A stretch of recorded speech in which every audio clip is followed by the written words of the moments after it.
Friends, welcome back to Sahana kitchen. இன்றைக்கி ஒரு ஸ்பெஷலான முட்டை மசாலா ஆம்லேட் எப்படி செய்யலான்னு சொல்லி பார்க்கலாம். முட்டை மசாலா ஆம்லேட் செய்ய தேவையான பொருட்கள் என்னென்னு சொல்லி பார்க்கலாம் வாங்க. முட்டை ஒரு 6 முட்டை எடுத்திருக்கேன். 1 கப் வெங்காயம் எடுத்துக்கோங்க, பொடி பொடியாக நறுக்கியது. பச்சை மிளகா ஒரு 4 பச்சை மிளகா துண்டாக கட் பண்ணிக்கோங்க. கறிவேப்பிலை இலை பொடி பொடியாக நறுக்கிக்கோங்க. கொஞ்சமாக கொத்தமல்லி தலையும் நறுக்கி எடுத்துக்கோங்க. தேவையான அளவு உப்பு, வரமிளகாத்தூளும் சாம்பார் தூளும் 1 ஸ்பூன் எடுத்துக்கோங்க. இதெல்லாம் ஒரு பவுலில் போட்டு இப்போ நம்ம மிக்ஸ் பண்ணி எடுத்துக்கலாம்.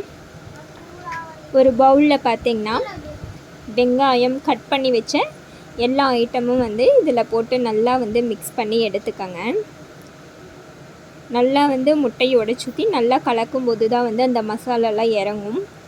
இது பார்த்திங்கன்னா நம்ம காய்கறிகள் அடிக்கடி செஞ்சிட்ருப்போம். திடீர்னு கொஞ்சம் டயர்டாக இருக்கும்போது செய்யாமல் இருந்திருப்போம். ஒரு சிலர் பார்த்திங்கன்னா தினமுமே காய் இல்லாமல் சாப்பாடு சாப்பிட மாட்டாங்க.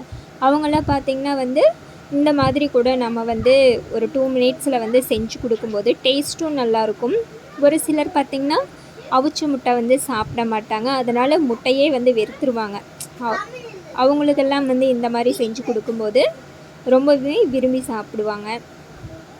அப்புறம் சம்டைம்ஸ் பார்த்திங்கன்னா இந்த ரெயின் சீசன் அப்போல்லாம் பார்த்திங்கன்னா கோல்டு அதிகமாக பிடிக்கும்ல, அந்த டைம்லேயும் பண்ணலாம்.